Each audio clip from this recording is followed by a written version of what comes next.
Go live.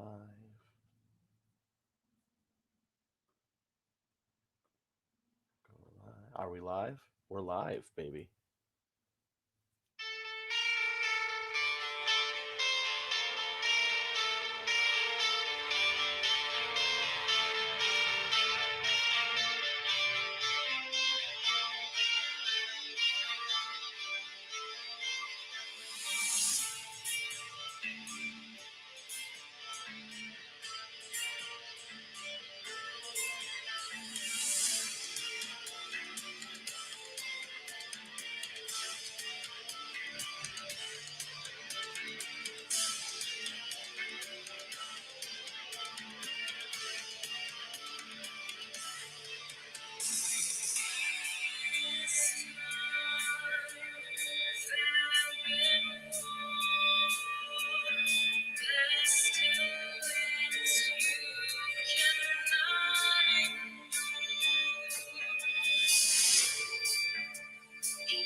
It's such a great entrance. Yeah, it's pretty good.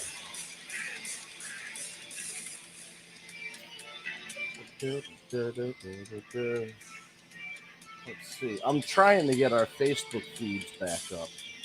Hey, one of them's back up. And save. All right. Looks like both. I'm getting all of our feeds back up here. Yep, here we go. I see it. Awesome. Steve had a little bit of computer trouble. Well, folks, welcome to the War Report, brought to you by TagMeADate.com. I am your host, Vince Berry. Your other host with the most, Mr. Steve Glenwick, is currently facing some computer issues. Eric is taking a little time off. Ryan is probably working. Amanda is Canadian, but Kat's here. So here we go. I don't know what Amanda being Canadian has to do with anything, but you just put me down at the totem pole like we were looking for this person, and this one. But hey, look on the bright side. Hey, we got Kat. Well, Thanks we also don't have the chairman. Well, he's supposed to be here. He said he was going to be here. We're getting screwed. I feel like this light is too bright. I'm going to turn this light off. All right. So, I know, such an exciting time. You look like freaking Apollo from Rocky with the shorts on, man. Oh, yeah, I love these American flag shorts. I go out to the store in them. It was Flag Day yesterday. See, we got an extra host here right now, too. Well, yes, we do. He's a big wrestling fan, though. All right. Who is your favorite wrestler? Who is your favorite wrestler? Right now, who's your favorite wrestler? Who's your favorite? Daniel Bryan. Oh my God! Of all people to pick. Wow. See, that's okay, Kat. I explained in the group chat. Now that Daniel Bryan is retired, Johnny Gargano is the short nerd that I don't like anymore. Oh my God! But no, all the names of his entire repertoire, he could have picked talking to you. He picks Daniel Bryan. Oh, he knows. How old are you, kid? How old are you, kiddo? Alex, how old are you? 6. He's 6. Wow, and he likes Daniel Bryan. That's a wow. Because usually, I would expect like Big E or somebody kind of loud and. What did you get in trouble? What did you get in trouble for school for doing? What did you say to everybody? Oh my God! So this is why you have to watch the live stream rather than just subscribe to the audio podcast. Of DX, yep. Right, you get to see a 6-year-old give you. If you ain't down with that, we got 2 words for you. Still doing them. I love it. Second. All right, so he got in trouble at school, but he can say it at home. I guess it's okay. Well, it was remote learning. He still said it, but you know. All right, yeah, I get it. Okay, well. So, mom's not a good influence. I don't penalize. I did the same thing you did. I laughed my butt off. I got in trouble. I mean, listen, the difference is I was 12. I'm trying to make myself sound younger, but I wasn't. I was 11 or 12, and I did the same thing and got in trouble at school. So I got detention my senior year of high school for doing it. Okay, great. So I'm not the only one. We all did it. We all did it. I did that, and I started doing Too Sweet in the hallways and everything. We would do that. Just see, look, he knows the click. Look. Yes, we used to do it during Little League baseball games. That was our like, oh, here we go. That was our thing. That was our thing in Little League back in like '99. When somebody came on the field, we'd give the two, like if a new pitcher came out, give him the old too sweet, send him out on the mound. Now he's in his glory that he got his 30 seconds of fame. Oh, that's great. He's going to be on TV one day. He's going to remember I started off on the War Report live stream. And now yeah, right. Well, see, you're taking a cut from Autumn. Now you're going to be taking a cut from him. Listen, I'm not taking a cut from. I'm not. Matt Hardy, when he takes a cut from Private Party, he helps them out. Much in the same way, I will help them get more bookings. So when they make more money, I make more money. It's not absolutely. Oh no, it's hysterical. Whatever floats their boats and everything. But most parents like, oh, your kid wants to be a wrestler. Like, oh no. I'm like, are you kidding? I'm all for it. Yeah, so we have one of them who's very close. Autumn is how close is she to being ready for pro wrestling lessons, do you think? How many years? Easy. She could probably do it in another 2-3 easy. She can already do a figure 4. Mm-hmm. She knows how to take a bump. She practices on the mat outside all the time. She watches all the videos on how to take a bump and everything like that. She's hungry. This is why she's my client. Yep. Yeah, wonderful. So, and we can cut a promo already. Oh yeah, we already know this. She's already ahead of Cameron because that's not her favorite match. Actually, constitutes wrestlers too. Right? Yeah. It does. So Melina and Alicia Fox or whatever the match was that she liked. Yeah. So Autumn actually. I've never wished for Stone Cold to actually stun a woman so badly as I did that moment. Here's the thing: he wasn't even in character because character, Stone Cold Steve Austin would have went, "What? Your favorite match? What?" Steve Williams was pissed. He looked at her. He just looked at her in the face. He just looked at her right in the face. We'll get to wrestling talk in a second. I was trying to stall to see if Steve is going to come on, but I don't know what's going to happen. But speaking of our soon-to-be women's champion, Autumn, she's going to be in high school next year. She's going into 8th grade, so she's 1 year shy of high school. Yep. Is there in the school that you're sending her to, because I know you're moving, is there going to be a wrestling team? Can she get on the wrestling team? She's already looking into it because she doesn't care if it's a boy or a girl's team. She wants to join it. Yeah, and that's the thing. They'll what I'm saying, if there's only one team, they have to accept females onto the team. Correct. But she doesn't care. She wants to be. That's I love it. I love that. Because spoiler alert, kids, you really do need a base in grappling and traditional wrestling. That's how this whole thing works. Like, there's a reason you go to like Dan Gable. Like Chad Gable is named after Dan Gable. Why? Because Dan Gable's a phenomenal shoot wrestler. He invented the Gable grip.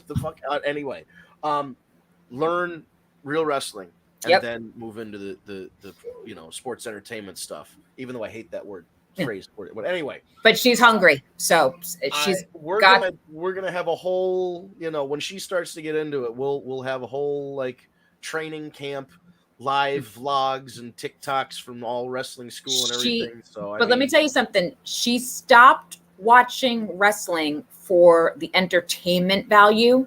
Like, she's into it and everything. She's studying the matches now. Like, she critiqued NXT across the board the other night. Like, that looks good. That didn't look good. That was a great finish. I'm not so sure about that. Like, she does now at her age what we're doing now that we as kids just did this, like glued to the screen. Right. Yeah. I wasn't concerned about this stuff until I was like in college, and then I started digging more into it. We were more into the kayfabe and the action and all that stuff. She is straight business when it comes to this. Because here's the thing: when we were watching the most popular time in wrestling, there was a lot of backstage drama that bled over onto TV. Right. And people jumped ship, or somebody was dating I know it wasn't like a huge deal, but I mean it was when woman started dating Benoit. Like that was a huge big deal. That's what I'm saying. That was big. And then like when people jump from one show to another, or like they called out somebody from another show, or like you knew that like Jeff Jarrett had heat with the WWF, so he came back to WCW and he'd say all kinds of shit about the WWF. What I'm saying is there was a lot of drama to the Right. point where we didn't worry so much about the wrist locks and the holds Right. and everything. So that was what we were really focused on. Now, because there really is no backstage drama until they released 30 people with no notice in a pandemic, there's no other real drama. So Right. like they can watch the matches and just be like, okay, I like that. I don't like that. This guy's good. This guy's bad. Yeah, but that Nancy Benoit thing was huge back then. Yeah, but it started off as something that if you read like newsletters, you knew. And like if you were really following the backstage stuff, you knew. But the irony of the whole thing was then that it it's started to Kevin come out on Sullivan's idea. Yeah, right. Poor guy. You basically signed your divorce. Yeah, I mean, geez, I mean, I can't. And he, oh my God, that's wow. Well, guys, wrestling talk. Welcome to the War Report. It did have to do with wrestling theoretically. I know. This is what happens when Steve's not here because he'd be like, guys, can we talk about NXT Can we talk already? exactly? We're like on up in a tangent. Well, I guess we should talk about it because we only have half an hour left. I was trying to wait for Steve. Actually, is going to see Bob Saget tonight. He is. Yep. Which is a great. I saw Bob Saget several years ago. Actually, oh my God, it was 2000. When was the Chris Benoit? Speaking of Chris Benoit, what year was that? Chris That he Benoit? passed? Yeah. 2007. Okay, so that's when I saw Bob Saget live because it was just a couple weeks after at Mohegan Sun. It was Opie and Anthony's traveling virus tour, and there were a bunch of comedians on the thing, and Bob Saget was the headliner, or he was the first act headliner. Stephen Lynch was the last guy to go. Yeah, full I headliner. remember that emphatically because it was Benoit's death is 30 days before I started dating Justin. Oh, geez. Okay, so you can just. Yeah. count So it. actually, that's the anniversary of that is actually in 2 days. Wow. Oh my goodness. It's weird that we're talking about it, but this is relevant, guys. I swear to wrestling. So before the show officially started, they said, ladies and gentlemen, we have a special guest from WWE, ECW original Tommy Dreamer. And you're like, what the fuck? Why is Tommy Dreamer? Tommy Dreamer comes out, tells a couple jokes. Like they wrote him a couple jokes. People laughed because, it's Tommy and he's telling jokes. So people were like polite. And then he started talking about wrestling and this was kind of in their, like, it was PR. He was there to be like, guys, thank you for supporting wrestling. We're in a tough time right now. This is a tragedy. This is, trying to like not cover their own ass, but like it was an interesting thing to see them do for an arena of 10,000 people is have Tommy Dreamer come out and talk to him. Right. And around the same time, Patrice O'Neal, who's since passed away in, I think, 2011, he was a writer for WWE, and he knew Tommy. And one time I brought this up to Tommy, and he said that Patrice actually liked his jokes. He said Patrice listened to Tommy do his couple minutes, and then after the thing, Patrice gave him compliments on his jokes. So, I mean, that's pretty cool. That is cool. Because Patrice O'Neal, arguably one of the best comics ever, and passed away way too young. But Absolutely, like he was going to be a legend. He's a legend now that he passed, but he was going to be an even bigger legend if he stayed alive. And to get a compliment from him is just like kind of like the same thing, like with Greg Giraldo too. Yeah, he was another one. If he gave you a compliment, you knew you earned it, man, for sure.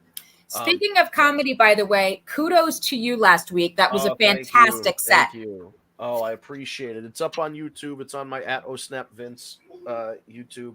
So go check it out. Even the Puerto Rican could laugh at the white jokes. They were good.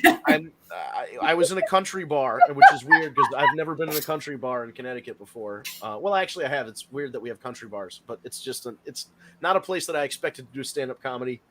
I've got a show on Thursday that I'm promoting with Brendan Sagalow in West Hartford. That's the 17th. Excuse me. If you're in West Hartford on the 17th, come down to LaSalle Road. It's at the Shish Kebab House of Afghanistan, a.k.a. the Shish Lounge. It's the upstairs portion, which is the lounge. It's a hookah bar. You can get drinks and listen to some stand-up comedy. Brendan Sagalow is a great stand-up coming in from New York. He's been on Barstool Sports. He had the #1 comedy album on iTunes, and it's going to be a great show. So come on out, 7 p.m. West Hartford. I had to get my cheap plug in.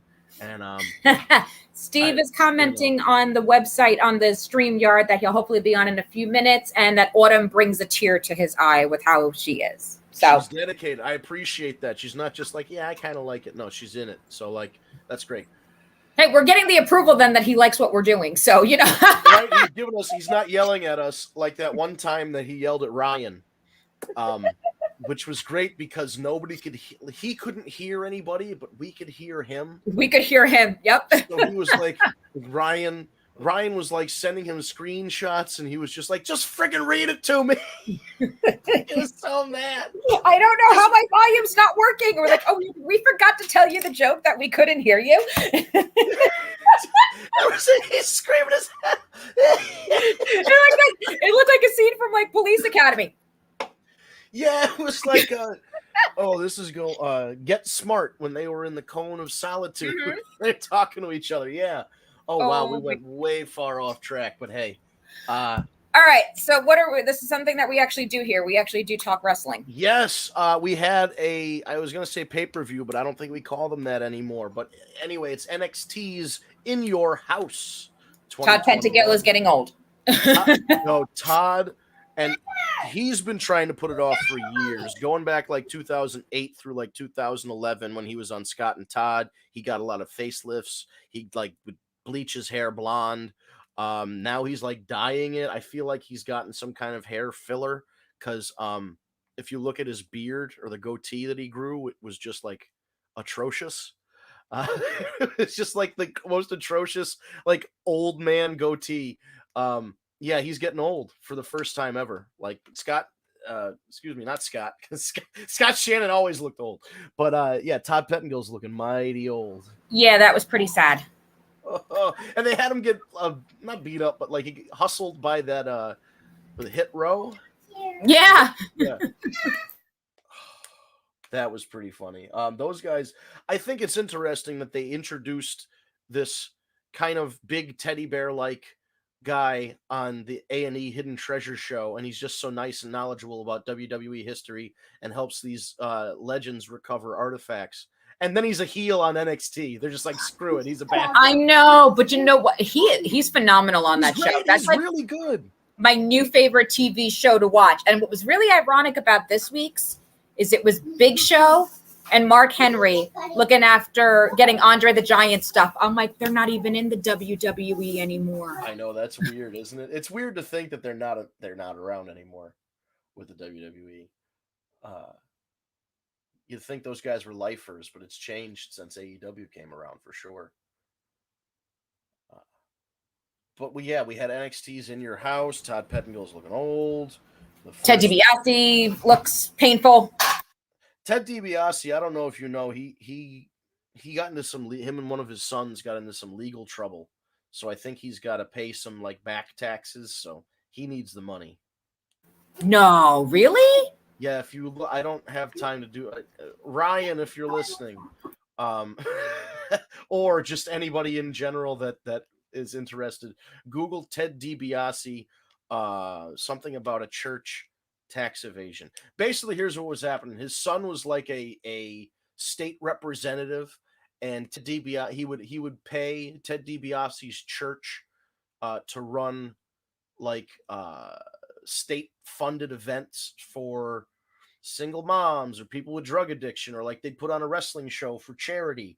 But it turned out that like they only ran 1 in 10 of those shows, and like they took like $3 million of the state's money and funneled it through this church.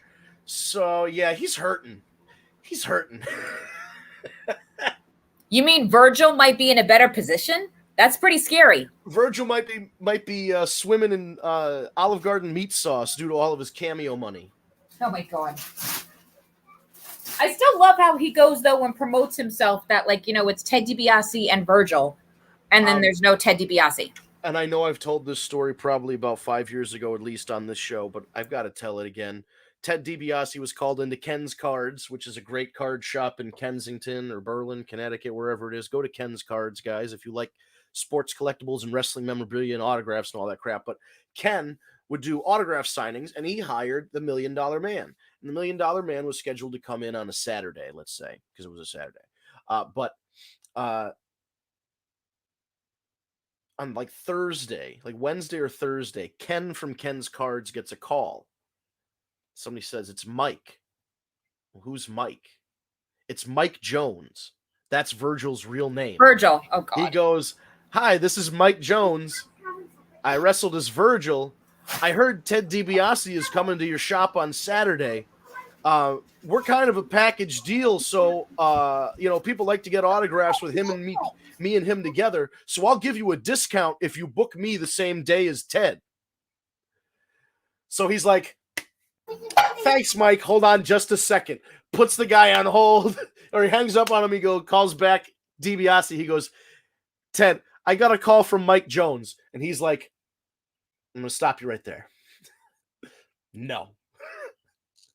Okay, thank you. Never called back Virgil. So, Virgil tries to get on events that the $1 Million Man is on, and That's says insane. but listen, this is such a hustler gimmick. He goes, "I'm going to give you a discount because he's already coming in, and then people like to see us together. So, like, I'll give you." He's not really giving you a discount. He's probably charging you more and not telling you what his rate is. But he's telling the guy he's giving him a discount. It's beautiful in the hustle. It's really sad, but it's beautiful.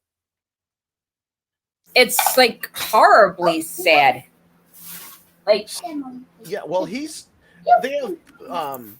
have like him showing up at like flea markets and shit, and just like setting up a card table at a flea market with a sign, and like it's not even it's not even like a collectibles convention where you could like really make money. I have one of those autographs. He did it at Sports Plus probably 15, 16 years ago. I do have one of those, but yeah. So Tara, for those of you who are wondering, why doesn't he want him around?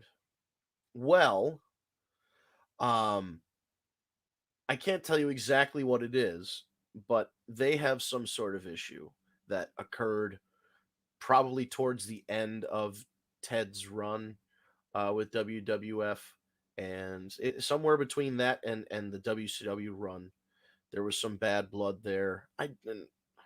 Listen, I'm not one I to think it speculate. probably, remember part of it had to do with like the NWO turn, that he wanted to jump to cash in on the fact that Ted DiBiase had joined NWO. Yeah, that was kind of weird that all of a sudden Virgil showed up as Vincent in the NWO when he's like a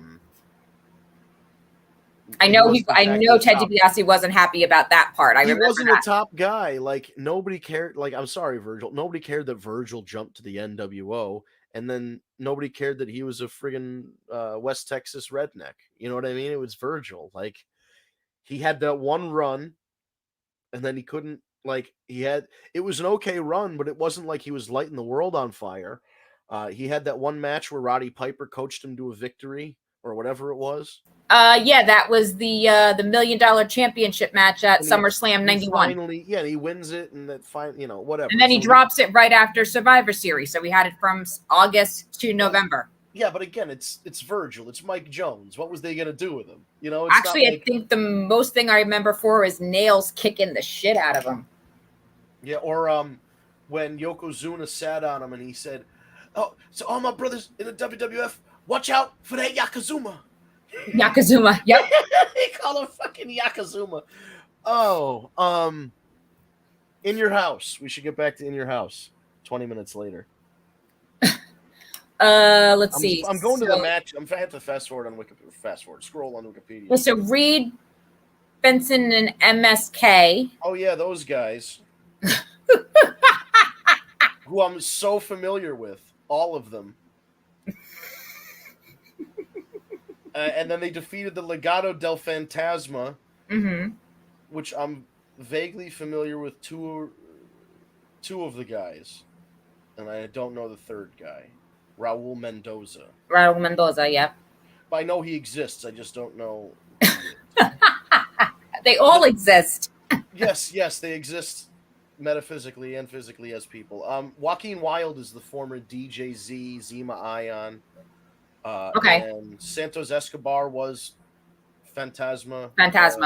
Phantasmo Junior, Phantasmo, whatever it was. I don't know if he was Junior, but anyway, he was that in Mexico. Now it's the Legado del Fantasma. This was a weird one because it was a winner take all for the North American Championship and the tag team titles. I mean, it being the first match on the card, first live event for NXT where they're starting to let fans back in for real. you kind of knew the baby faces were going over here. You couldn't have the heels win and change two big, a tag title set and a North American title Right. all in one go. So right decision there. This Bronson Reed guy is over, and I don't get it. But I mean, hey, more power to him. Absolutely. No, he looks good. He looks like I don't know if you know if you saw it, but his gear kind of looks he kind of like an earthquake inspired. Yes. Yeah, so that was cool that he did that. So did Piper Niven last night, oddly enough, but that's another story. Oh, we got to. That's the only thing I want to talk about from Raw, by the way. Zia Lee defeated Mercedes Martinez. Why? I think I said this in the chat. Why does WWF love ghosts and spooky shit so much? I want to watch a wrestling match. Mercedes Martinez is a really good wrestler. Yep. You don't need to involve an ancient Asian witch that rose from the grave that doesn't feel any pain. Completely pointless. Yep. Pick a woman up by her cheekbones with some stupid. It wasn't even the Tong. Like the Tongan Death Grip was one thing, and Meng sold the shit out of the Tongan Death Grip. Right. This was not it. This was like creepy. It was like almost like a kung fu movie. Like somebody's getting choked and they lift them up on the wire. It's like, oh yeah. The match made no sense to me at all. Oh, I did not like that. LA Knight defeated Cameron Grimes in a ladder match for the $1 million championship. Again, a kind of another weird match. Yeah, I mean, I didn't hate it, but like LA Knight. If you told me that Eli Drake was going to go into NXT and then become the $1 million champion, I would have never. I would have think you were smoking crack. Like, there's no way. 100%. I would have thought. So, like, he just to me doesn't fit. I guess they're making the character fit, but he doesn't really fit the $1 million man. It's kind of like when they did it with Steve Austin with the Ringmaster. Didn't work he's just either. The guy that has this. But I think this sets up Cameron Grimes eventually winning it and getting that Virgil beating $1 million man moment. Yeah, but at least Cameron Grimes can wrestle. Hey, maybe they're going to get Virgil back. Oh, God. Mike Jones, baby, he's back. He's going to be with Cameron Grimes. What are they going to do? Resurrect Sapphire and Sherry from their graves, too? Virgil and Grimes to the moon. Yes, they could. I mean, they could certainly try. Cameron Grimes, I like him. I know Eric. I was so hoping that Eric and Steve were on here so I could get them to argue about Pat McAfee and who's the other person I wanted to get them to argue about? Someone else that Eric hates. Cameron Grimes. Yes. Cameron Grimes. He hates both of them. I love Eric to death. I don't understand what the Pat McAfee thing is. I really don't. He doesn't like his voice. I think it's like a Pittsburgh kind of. I've never been a fan of Joey Styles' voice, but I still love Joey Styles. Yeah. I know what you mean. It's just, I don't know. Maybe he's just not. Joey Styles' voice is probably one of the most annoying voices. Oh, yeah, without a doubt. And broadcast, like, can't fight. Oh my God. But that was actually pretty good. But, I get it. You get excited and you love it every time he does it. Yes, I know, Tara. I know LA Knight is your boyfriend. You were like obsessed with him. Oh, geez. Okay. I thought you were saying that Jason Knight was her boyfriend, and I'm like, no, a friend of hers, Jason, who actually I took up a big conversation with over the weekend talking wrestling. Nice. When you have intelligent conversations with wrestling fans, it's actually quite enjoyable because it doesn't happen that often on some of these threads. But Tara's in love with LA Knight, so. Yeah, I mean, I could get that. He's a good-looking guy. Hey, I had my Marty Jannetty thing. It's all good. Yeah, well, now we got to try and get Marty on the show. I'm working on it. That's the next one. I did send him a link, too. So, Marty, if you're listening, come on. Marty. Promise, no barbershop windows. No, man. There was that one time where him and Sean had a match, and Sean didn't like how the match went, and Marty was sleeping in the locker room afterward, and then Sean told Vince that Marty was passed out on drugs, and they went in and then they saw him sleeping and they fucking fired him. And then like 6 months later, it came out the whole story was bullshit, so they rehired him. Marty was done dirty. If Marty ever came on this show, I would treat him with the utmost respect. Everyone talks about how young Sean was when he started. Marty was younger. Yeah. That Yeah. kid, he eats, slept, and breathed wrestling in so many other different regions before he made it big. Yep. And he, at that time, he was the better wrestler. yeah, there was a point where he was definitely the better wrestler. I mean, Sean definitely surpassed him at one point, probably because of the promo skills and all that. But like, still, But was Marty a was solid- so freaking fast. I don't, Yeah. no one could top his speed when Yeah. he was at the height of what he Right. could do. Even when he came back the second time, like the third time, I want to say, even on like the New Rockers with Leaf Cassidy or whatever. But he still had his A game on. And he just recently, I guess, got his ankle fixed. Correct. Like he had, I guess WWE chipped in or helped him find a doctor or something, which is good on them for helping him out. Yep. And he finally made it to the WWE alumni where he rightfully belongs. Absolutely. And the Rockers should be in the Hall of Fame if they can get it together and be friends. 100%. And the tag team title match, the tag team championship should count. I'm sorry. We all know about it now. Yep. Oh, yeah, that tag team title reign should count. Absolutely. Real quick, Raquel Gonzalez with Dakota Kai defeated Ember Moon by pinfall for the NXT Women's Championship. And I Good match. Less. I mean, it was fine. It was a good match. I don't know. Raquel Gonzalez doesn't really do much for me. She's flat. Yeah. She's very flat. As Vince would say, we got to get her some implants, pal. That wasn't the flat I was referring to, but But that's what Vince would say. That's what Vince McMahon would say. He would hear that and he'd go, "You're right. We need to get her some implants." He's like, "No, that's not what I." And he's like, "Too late." you bought them for your daughter. Why not? Right? Oh my God, those friggin' bolt-ons. And lastly, but not leastly, well, whatever. Karrion Kross remains champion after choking out Kyle O'Reilly, while Kyle O'Reilly had Adam Cole in a knee bar or an ankle lock or some kind of submission. Adam Cole refused to tap. Kyle O'Reilly refused to release the hold so that Adam Cole could help break the cross jacket choke that Karrion Kross had on O'Reilly. And Bob's your uncle. Kyle O'Reilly passes out, and Karrion Kross is still the champion.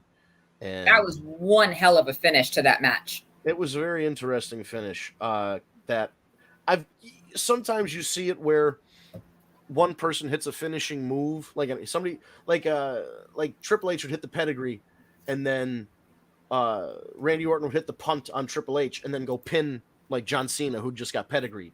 It was kind of like that, where you kind of stole somebody's victory, but instead of a pin, it's a submission situation. But you didn't feel screwed by it, though, like when someone does it in a triple. Oh no, it definitely wasn't a screw job for sure. It was kind of interesting to me that they kept Karrion Kross out of the match for a while, and a lot of the other guys kind of squared off and did their thing. I don't know if they think. But then the elephant in the room that we actually have to really talk about then with NXT is William Regal after that match. Yes. Yeah, so William Regal with a tear in his eye, with a tear in my eye, with a tear in his eye says, "It's time for a change," which means that either Owen Hart is coming back. I wish. What? Yeah. Okay. Enough. I just thought that enough is a time for a change. And it's time for a change. I walked into that one. Never mind. That's why I kicked your leg out of your leg. No, but the irony of that, like, didn't he defeat William Regal for like the European Championship or something at one point? He might have, because he was European champion and could have taken it from the manliest. But he's a man. He's a man, such a man. That's when he was Steven Regal. Yep. Steven Regal. Yeah. Our ratings just dropped really bad that we were singing that song. Other people who get it. The other person that they're speculating is that it's Samoa Joe, which it seems likely. There was word that Triple H was disappointed that WWE released Samoa Joe and wanted to scoop him back up before anybody else, aka AEW, tried to sign him. Not that Impact could try and sign him for a short-term deal, but they couldn't afford him long-term. AEW would and could and probably were trying to, but if it's true that he signed back with WWE,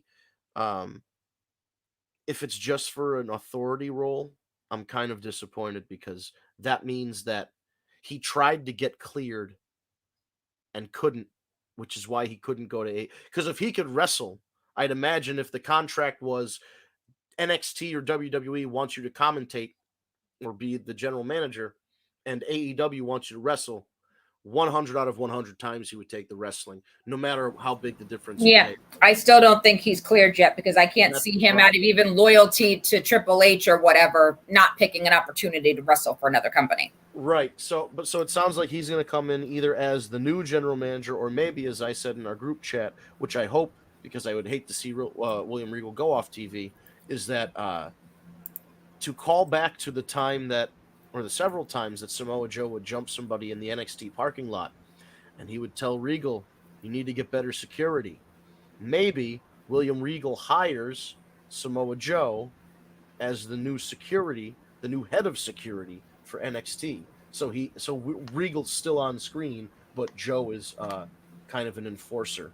Wouldn't explain why he was crying, though. I know. I'm just trying to find ways that William Regal isn't going to retire. I know that was the one that was like, no. Yeah, it's like people.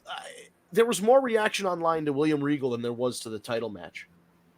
Yeah, because he's a huge He's a huge part of it to wrestling. I mean, yeah, they know him from this. They know him from from he was with managing Tajiri, or they know him as Steven Regal. But like to us, we go back to WCW. We go back before all that. You know, he was tag team partner with Triple H in WCW, for crying out loud, you know? Right. Oh, William Regal, I just got an email. William Regal addresses the future of NXT tonight at 8.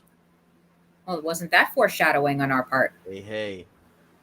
So Steve is still obviously having technical issues. He's just going to, he's got to go see Bob Saget anyway. Yeah, but I wouldn't log on in the next 7 minutes to miss out Bob Saget anyway. No. So go ahead and have fun, Steve. Everywhere you look. I hope he not this. I don't want to spoil the show for Steve, but there's a point where in the set that I saw Bob Saget, he pulled out an acoustic guitar and then started singing dirty songs.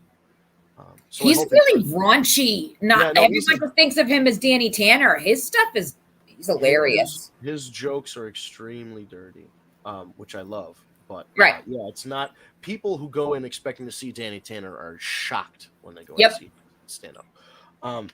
Last thing I want to cover before we head out here, and we just have a couple minutes, is the either auspicious or inauspicious debut of both Eva Marie and Piper Niven, a.k.a. Viper, a.k.a. potentially Dewdrop. That's the name that was pitched that her name might be. And they've taken, this is once again where they've taken a legit wrestler like Rhonda Singh and made her into fucking Bertha Faye. And they took this girl who is a little bit bigger, and then they just go, oh, look, you're a fat slob. We're just going to make you look as ugly as possible and send you out with the hottest girl on our fucking roster. And with the same hairdo. Yes. Also, she had the exact same hairdo as Bertha Faye, but she was dressed like Earthquake. Yes. Yeah, it was something to behold.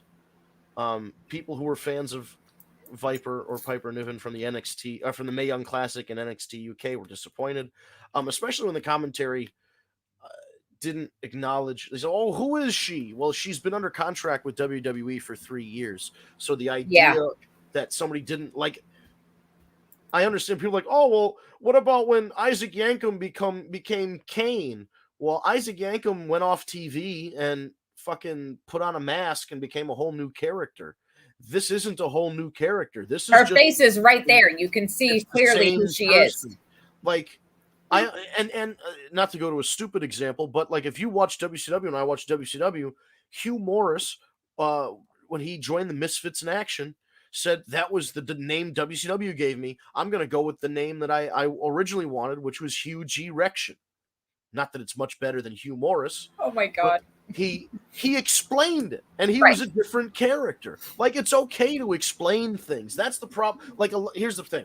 WWE doesn't explain shit anymore, and after 20 years, most of the fans have just gotten used to it. So when somebody comes out and debuts and the announcers play dumb and it's like, who is, I think his name is A.J. Stillies, and he came from TAN Wrestling. You know what I mean? Like, they always say some dumb shit like, who is this guy? He wrestled in Japan. You know that country that only has one wrestling company and it's just called Japan Wrestling? Like, they just do stupid shit like that. It's like, just acknowledge that people have a history. Maybe fucking Eva Marie watched NXT UK and saw something she liked about this girl and thought that she could make her an influencer and make her better than she is. So she called her over from the UK to train with her at NXT in Florida. But it still wouldn't have even made sense. But give me something. Give me something. They gave me nothing. Instead of giving me something, they gave me nothing. And Well, look on the consolation. At least her entrance music changed. It wasn't that annoying guy. oh, I don't even remember what her music No, was. even like it is. She is the most dynamic, yeah, and yeah, most yeah, yeah, beautiful yeah. thing in the world. Like at least it wasn't that freaking shit. But this is they do this shit all the time. They did this with Alexa and Naya, and Mhm. like Alexa and the Scottish girl, and Mickey and what's their faces with the Piggy James thing. Like they just bring in some girl who they think is fat and make fun of her. Like I'm glad she's getting paid, but like what the fuck? Why are they doing this shit? I don't know. It was. I think as much as I was pissed off to see Eva Marie, and I'm like, oh my God, she's wrestling. Oh my God, I can't be. I think I was more pissed about what happened to Piper because that just was Yeah, not fair. Well, it was so outside of the box, which is good on them for actually doing something that nobody saw coming, but also nobody liked it. So I guess. But if, like you said, if you're going to do something so out of the box that nobody saw coming, great. You know, it was obviously a surprise to everyone that Piper was there. So, like, you know, that element of surprise that we don't Right. really see anymore. Like, holy shit, Edge is number 21. Yeah. They could have capitalized on the fact that Yeah. she's, and that's the other thing. She's a freaking amazing wrestler. She's Right. not a slouch. Right, and they just You know, it's not like I saw like so many times last night. Oh my God, Naomi just took a dive to a jobber. She's not a jobber. but she's at being all. presented like a jobber. Yeah, and that's ridiculous.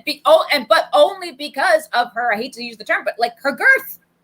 And her association with Eva Marie, because I hate to tell you, like as much as WWE thought they could do something with this girl, she's never going to get over. She's just not. It's not going to happen. Stop trying to make Eva Marie happen. Gretchen, Hashtag stop trying to make Hashtag- fetch happen. It's never going to happen. Exactly. Oh, before we really sign off, was there any more goofy bullshit with Alexa and the doll and all that crap? There wasn't anything with the doll necessarily last night. Okay. She With wrestled. Reginald. Yeah, she kind of like, you know, took over Reginald possession wise. Oh well, love. That's great.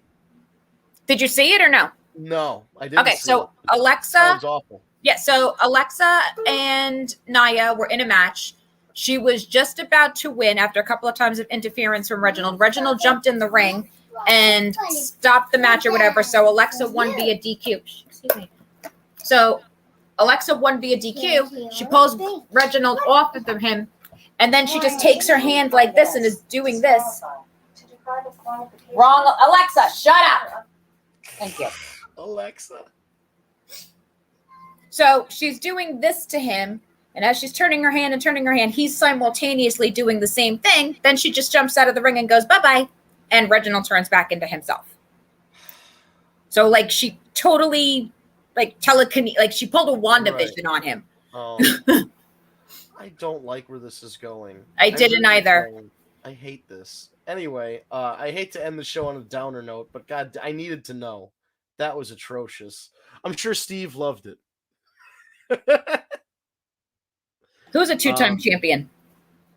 AJ Styles and the Moss. AJ Styles and Amos. They didn't lose them yet. But Oh, wishful thinking? I know. Let's hope this kid's right.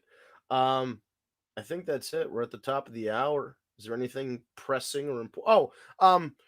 Congratulations to Renee Young and John Moxley on the birth of their child.